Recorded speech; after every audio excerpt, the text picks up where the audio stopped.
Hello everyone, welcome to this amazing platform of our channel Panisha for Competitive Examinations and I am Piyush.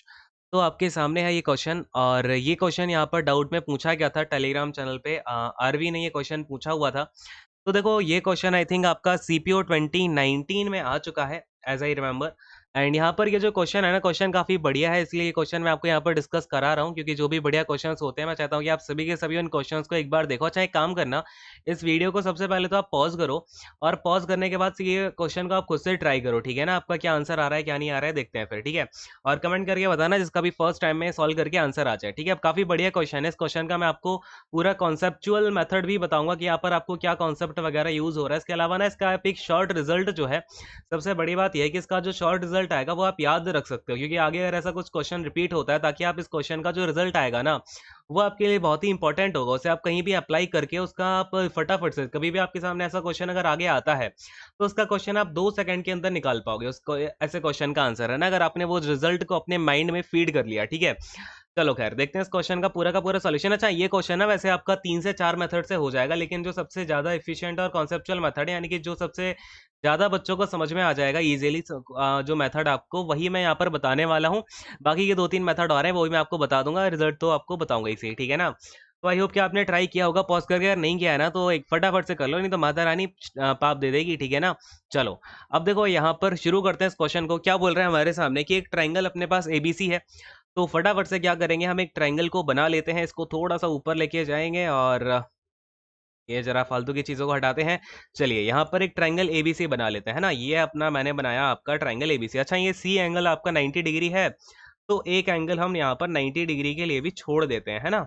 ये all right, इसको यहाँ से delete करो और ये हमें करना है पूरा ऐड, ठीक है ना। क्या हो रहा है ये, चलो खैर ये आपका जो है एक ट्रायंगल एबीसी, अब थोड़ा सा समझ लेना, ठीक है ना। और ये मैंने इसको यहाँ पर ऐसे जोड़ दिया, ये पूरा का पूरा एबीसी जुड़ा हुआ है, ठीक है ना। ऑल राइट, अब देखो क्या बोला जा रहा है आपसे, यहाँ पर ये जो है एंगल सी 90 डिग्री का है, तो ये मैंने यहाँ पर आपके सामने 90 डिग्री कर दिया है। नाउ अब क्या बोल रहे हैं कि जो आपके एम और एन पॉइंट है ये are the mid point of sides A B and A C. अच्छा ए बी जैसे आपका ये अगर ए पॉइंट हो गया, ये बी पॉइंट हो गया, तो यहाँ पर एम पॉइंट आपका ए बी के ऊपर है, ये एम पॉइंट जो है ए बी का मिड पॉइंट है। और अगर मैं बात करूं एन पॉइंट, आपका एन है एसी का मिड पॉइंट, ठीक है ना। इन दोनों का मैंने मिड पॉइंट बना दिया, कोई दिक्कत नहीं है। Now C M and B N intersect each other. अच्छा यहाँ पर हमने क्या किया है, सी एम और बी एन को आपस में जोड़ दिया है, तो यहाँ से मैंने सी को उठा करके एम से जोड़ दिया, एन को उठा करके मैंने बी से जोड़ दिया, ठीक है ना, इन दोनों को जोड़ दिया। तो अब देखो बेसिकली अगर मैं आपसे बात करूं तो ये दोनों क्या बन जाएंगे, अब मीडियन सी बन जाएंगे, है ना। सी एन क्या सी बी एन और आपका सी एम दोनों ये क्या हो जाएंगे, C N and B M, ये क्या हो जाएंगे आपके मीडियंस हो जाएंगे, है ना। क्या हो जाएंगे, मीडियंस, क्योंकि ये मिड पॉइंट पर इंटरसेक्ट कर रहे हैं सामने वाली लाइन के। ऑल राइट, अब अगर ये मीडियन है तो यहाँ पर अगर मैं आपसे बात करूं, ये वाला पॉइंट ये क्या बोल रहे हैं, ईच अदर है डी। ये वाला पॉइंट आपका डी है, दोनों ये जो आपका सी एम और बी एन है आपस में डी पॉइंट पर इंटरसेक्ट करते हैं। एंड जो एंगल बी डी सी है, ये एंगल बी डी सी है आपका वो 90 डिग्री है ना। एंगल बी डी सी कितना है आपका, 90 डिग्री है, ठीक है। अब क्या बोला जा रहा है, if B C equal to 8 centimetre, ये जो बी सी है ये आपका 8 सेंटीमीटर आपको गिवन है। देन बोल रहा है कि लेंथ ऑफ बी एन बता दो, बी एन की जो लेंथ आपसे है पूछी जा रही है। चलो अब देखो यहाँ पर एक एक करके चीजों को समझना शुरू करते हैं। सबसे पहले अगर मैं आपसे बात करूं, ये जो सी एम है, यहाँ पर अगर मैं बोल देता हूँ कि जो सी एम है इसमें डी एम वाली वैल्यू ये एक्स हो जाती है, तो ये वाला जो आपका सी डी होगा ये कितना हो जाएगा, 2x हो जाएगा। बोलो हाँ, क्लियर है इतनी सी बात। अच्छा एक बात और, अगर आपको ये पता हो किसी भी हम अगर राइट एंगल ट्रायंगल में बात करते हैं ना, जैसे आपका ये एक राइट एंगल ट्रायंगल है, तो इस राइट एंगल ट्रायंगल में जो हाइपोटेनस पे जो मीडियन जाती है ना, इस मीडियन की जो वैल्यू है, लेट्स से अगर ये मीडियन आपकी एक्स है, तो हाइपोटेनस को ये ना दो इक्वल पार्ट्स में ही एक्स और एक्स में डिवाइड कर देती है, और हाइपोटेनस की पूरी वैल्यू कितनी हो जाएगी, 2x हो जाएगी, ठीक है ना। तो अब अगर आप इस केस में देखोगे तो आपका जो सीएम पूरा का पूरा, ये मैंने एग्जांपल लिया है, ठीक है ना, इससे कोई रिलेशन नहीं है। ऑलराइट, अब देखो यहाँ पर अगर मैं बात करूं सीएम पूरा का पूरा कितना हो जाएगा, तो पूरा का पूरा जो सीएम है आपका ये हो जाएगा 3x, है ना, ये पूरा का पूरा 3x है। यानी कि आपका अब एम कितना हो जाएगा, एम आपका ये इतना पोर्शन भी 3x हो जाएगा, और बाकी का जो बीएम है ये भी आपका 3x हो जाएगा। बोलो हाँ, क्लियर है इतनी सी बात। अब देखो ये आपका 3x हो गया, बड़े ध्यान से देखना मैं किसकी बात करने जा रहा हूँ आपसे। इसको फिर से हम थोड़ा सा ऊपर लेकर के जाते हैं। तो भाई चलो खैर फटाफट से ऊपर हो जाते हैं, इसको ऊपर कर दिया हमने। अब देखो अब देखो यहाँ पे हम कौन से ट्रायंगल की बात करेंगे, तो सबसे पहले आप देखो इन ट्रायंगल BDM, ठीक है ना। अब हम बात कर रहे हैं कौन से ट्रायंगल की, BDM। देखो ये B है, ये D है, ये M है, यानी कि हम इस वाले ट्रायंगल की बात करने लग रहे हैं। अच्छा, ये जो आपका एंगल बनेगा यहाँ पर, ये वाला एंगल कितना हो जाएगा, 90 डिग्री हो जाएगा। 90 डिग्री तो बचेगा, अगर ये 90 डिग्री तो ये भी 90 डिग्री, बोलो हाँ। अब अगर ये 90 डिग्री है, इसका मतलब कि यहाँ पर हमारी पाइथागोरस थ्योरम लग जाएगी।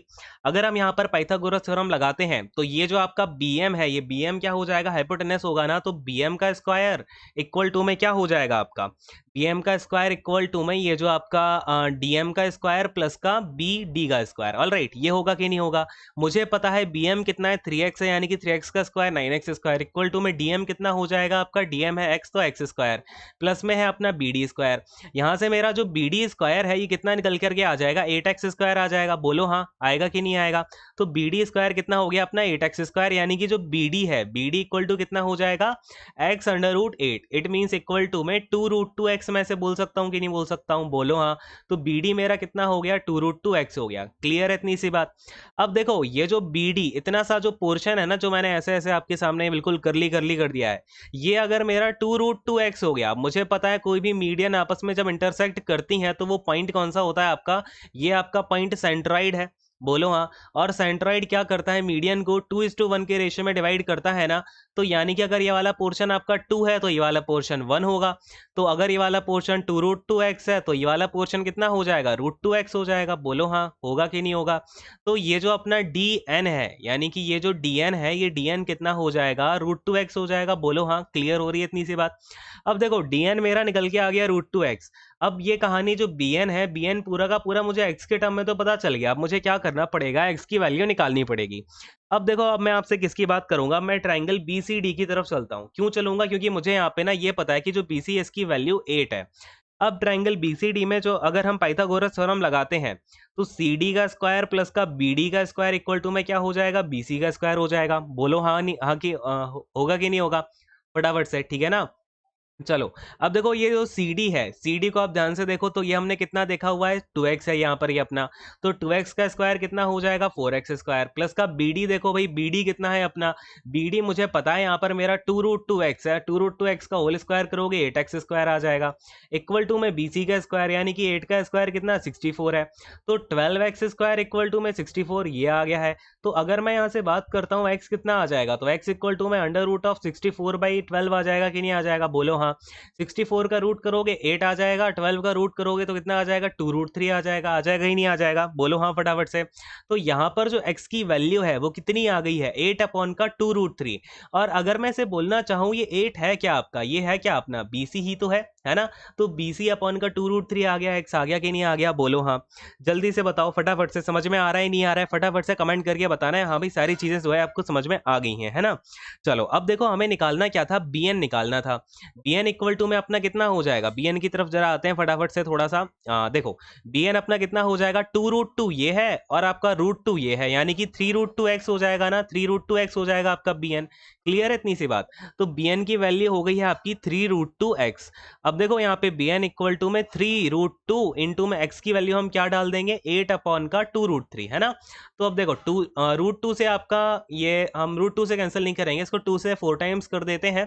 ये आपका √2 एज इट इज रहेगा क्योंकि रूट आपका ऊपर ही रहता है। √3 से 3 को काट देंगे, √3 टाइम्स जाएगा, कितना आ जाएगा आपका यहाँ पर ये इक्वल टू में 4 इंटू में √3 इंटू में √2, है ना, इक्वल टू में 4√6 जो है आपका यहाँ पर BN निकल के आ जाएगा। क्या आ जाएगा BN अपना, 4√6 निकल करके आ जाएगा। बात समझ में आ गई कि नहीं आ गई। अच्छा, अब जो रिजल्ट है ना, अब जो रिजल्ट यहाँ पर याद रख सकते हो वो रिजल्ट क्या है। देखो कभी भी आपको ऐसे क्वेश्चन में BN की वैल्यू पूछ ली जाए या फिर आपको कोई और वैल्यू पूछ ली जाए जो भी आपके गिवन क्वेश्चन में है, तो देखो BN इक्वल टू बेसिकली अपना है क्या, 3√2 इंटू में BC अपॉन का 2√3, यही तो हुआ है। और अगर मैं बात करूं यहाँ पर √3 से इसको काट देता हूं तो ये कितना हो जाएगा, √3 हो जाएगा। यानी कि मैं कहीं ना कहीं अगर बोलना चाहूँ ये इक्वल टू में है क्या अपना, BC √6/2। बोलो हाँ कि नहीं, यही तो है। तो बी एन इक्वल टू में अपना क्या होता है इन एनी केस, ये आपका बी सी रूट 6/2 होता है अगर आपका एक ये राइट एंगल ट्राइंगल बनता है। इस केस में ये वाला रिजल्ट आप क्या कर सकते हो, मेमोराइज करके रख सकते हो, ठीक है ना। अच्छा, अब बाकी के बचे ये 2-3 मेथड और हैं जिनको आपको एक बार खुद से ट्राई करना, मैं आपको छोटी छोटी हिंट देता हूँ, ठीक है ना। चलो अब आपको मैं थोड़ी सी हिंट देना यहाँ पर शुरू करूंगा, आपको ये क्वेश्चंस क्या करने, एक बार खुद से ट्राई करने की कोशिश करना है इन मेथड से। सबसे पहला जो मेथड यहाँ पर है आपके लिए, वो तो देखो एक आप ये तरीका भी लगा सकते हो कि जैसे कि आपका जो ट्राइंगल बी सी एन है ना, ये वाला ट्राइंगल देखो, ट्राइंगल बी सी एन दिख रहा है आपको, ये वाला ट्राइंगल दिख रहा है ना, ये वाला ट्राइंगल, और फिर आपका जो ट्राइंगल बी सी डी है, ये वाला जो ट्राइंगल है ना बी सी डी, इन दोनों ट्राइंगल में आप सिमिलरिटी लगा दो। इसके बाद में आप क्या करो भाई, ये बी एन तो आपको पता ही है, एक्स और 2x में डिवाइड कर दिया हमने यहाँ पे, ठीक है ना। अब आपको करना क्या है, बी एन में अगर मैं बात करूँ, ये अगर आपका 2 लैम्बडा है, ये लैम्बडा हो जाएगा, ठीक है ना, वो आप अपने हिसाब से कर ही लोगे डिवाइड।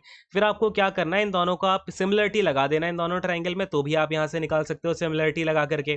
फिर आप यहाँ पर ट्रिग्नोमेट्री का यूज करके भी लगा सकते हो एक तरीके से। देन आपका एक मेथड यहाँ पर ये भी हो जाएगा कि आप क्या करो, ये वाली यहाँ पर थ्योरम अप्लाई कर सकते हो कि ए सी, ये वाली जो कुछ थ्योरम्स है ना, ये अलग से मैं आपको बता दे रहा हूँ, इनका आप एक बार ट्राई करके देखना। जैसे ए सी का स्क्वायर प्लस का ए बी का स्क्वायर इक्वल टू क्या होता है आपका 5 times of B C square होता है, ठीक है ना। फिर आप क्या करो, ये जो ए सी बी वाला ट्राइंगल आपको दिख रहा है यहाँ पे, ये ट्राइंगल ए सी बी, ये जो बड़ा वाला ट्राइंगल दिख रहा है ना, इसमें आप पाइथागोरस थ्योरम लगा दो। फिर वहां से आप क्या करो, चीजों को इक्वेट करा देना, फिर आपका यहाँ से आंसर आ जाएगा। अच्छा, ये थ्योरम आपकी कहाँ से आई, ए सी स्क्वायर प्लस का A B square equal to 5bc square, ये आपकी आती है जब भी दो मीडियन आपस में 90 डिग्री पर इंटरसेक्ट करती है ना। आपने देखा ये दोनों मीडियन आपस में 90 डिग्री पर इंटरसेक्ट कर रही थी, तो कभी भी दो मीडियन 90 डिग्री पर इंटरसेक्ट करती हैं तो हमेशा जो स्क्वायर का सम होता है अपोजिट साइड्स का, वो इक्वल टू में होता है 5 times of the square of the side that is in front of the 90 degree angle, that means the hypotenuse. All right, समझ में आया भाई सभी को, क्लियर हो गया। तो ये सारी की सारी चीजें हैं, और जो सबसे ज्यादा आप सारे बच्चों को समझ में ये वाला मेथड आ गया होगा, सबसे ज्यादा बेसिक और कॉन्सेप्चुअल मेथड मैंने समझा ही दिया है। जो रिजल्ट यहाँ पर हो सकता था वो भी समझा दिया, तो आई होप कि आपको समझ में आ गया होगा। सो सेशन को यहीं पर एंड करते हैं। Thank you so much, God bless you all, take care and bye bye.